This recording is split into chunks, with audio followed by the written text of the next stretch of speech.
14ാമത് SAFF cup ഇന്ന് ആരംഭിക്കും. ഉദ്ഘാടന മത്സരത്തിൽ കുവൈറ്റും നേപ്പാളും ഏറ്റുമുട്ടും. വൈകിട്ട് 3:30-നാണ് മത്സരം. ഇന്ത്യക്കും ആദ്യ ദിനം തന്നെ മത്സരമുണ്ട്. പാകിസ്ഥാനാണ് ഇന്ത്യയുടെ എതിരാളികൾ. കിരീടത്തിന് പുറമെ കിരീടം ലക്ഷ്യമിട്ടാണ് നിലവിലെ ചാമ്പ്യന്മാരായ ഇന്ത്യ സാഫ് കപ്പിനെത്തുന്നത്. കുവൈറ്റ്, നേപ്പാൾ, പാകിസ്ഥാൻ എന്നിവർക്കൊപ്പം ഗ്രൂപ്പ് എയിലാണ് ഇന്ത്യ. ഫിഫ റാങ്കിങ്ങിൽ 98ാം റാങ്കിലേക്ക് ഉയർന്ന ഇന്ത്യക്ക് ഫോമിലും ആത്മവിശ്വാസത്തിലും മേൽക്കൈയുണ്ട്.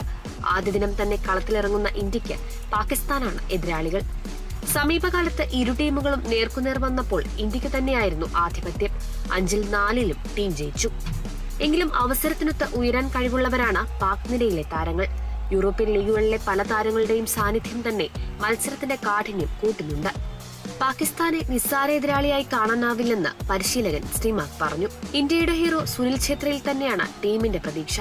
AFC ഏഷ്യൻ കപ്പ് യോഗ്യതാ മത്സരങ്ങൾ വരാനിരിക്കുന്നതിനാൽ ചാമ്പ്യൻഷിപ്പ് ഇരു ടീമുകൾക്കും ഒരു തയ്യാറെടുപ്പ് കൂടിയാണ്.